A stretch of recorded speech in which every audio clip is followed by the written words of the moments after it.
Buddha means enlightened one, enlightened to the true nature of life. The Buddha, Shakyamuni, was born a prince in the subcontinent of India 2,500 years ago.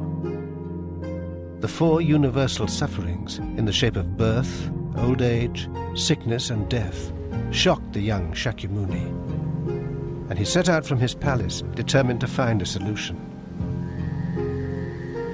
After a long, austere search, he had the enlightened realization that our inability to grasp the true nature of life was at the root of human suffering.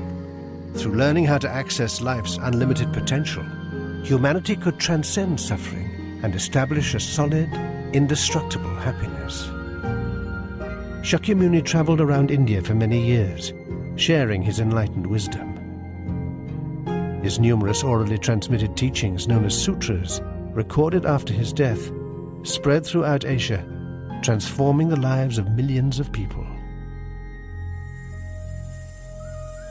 But in time, Shakyamuni's teachings became fragmented and ritualized, often losing sight of the original intention of Buddhism to alleviate suffering. In 13th century Japan, a young priest called Nichiren began to question why people suffered and why social oppression and natural disasters continued to occur in a society that upheld the Buddhist faith. He studied all the available sutras in search of the essence of Shakyamuni Buddha's teachings, and found what he was looking for in the life-affirming philosophy of the Lotus Sutra. The roots submerged in the depths of a muddy pond are capable of producing the pure lotus flower. Likewise, all human beings, according to the Lotus Sutra, equally possess the pure life state of Buddhahood. A Buddha is not a transcendent being, but an ordinary person, able to challenge and overcome their own and others' suffering through manifesting wisdom, courage, compassion, and vitality.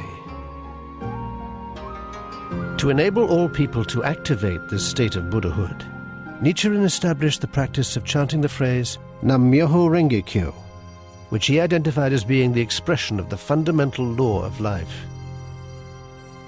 He was adamant that chanting it would release the vast potential dormant in the heart of every single person, improving their own lives and the lives of other people. Nichiren's efforts to empower ordinary people and free them from suffering angered the feudal authorities, and he endured a lifetime of persecution. But his conviction in the Lotus Sutra and Nam-myoho Renge-kyo never wavered.